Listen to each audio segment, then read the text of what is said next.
First of all, can I just congratulate this group who put together, I think, a very balanced and well thought out presentation for us. They've all had their particular angles which they've taken, but I think they've come out with a general consensus.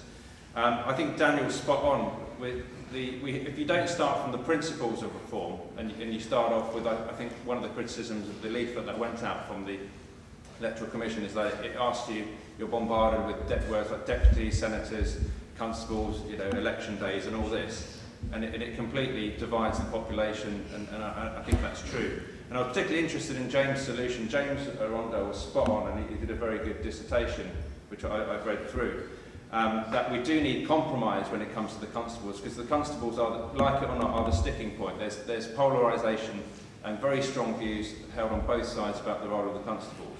Now, I agree compromise needs to be made, but I don't see the second chamber, and I understand that's not what Reform is proposing. That would complicate the system, in my opinion.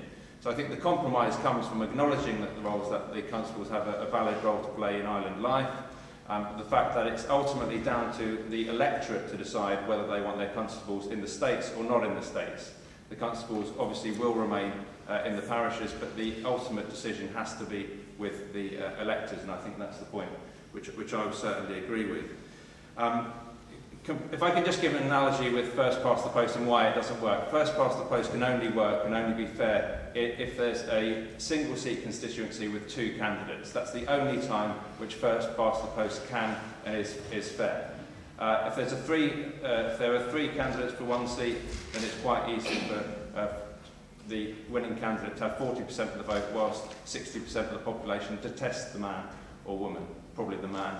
And you might actually envisage a case where there might be a current States member who's very unpopular, who may be a minister, who may be a very senior minister, who could get elected on a minority vote, and the rest of the public would just think, what's the point in voting? And they would be absolutely right. No question, it's just the points. Now, I think ultimately that nothing's going to change until we have party politics. When Daniel talks about these different systems of electing a minister, only senators can stand for minister.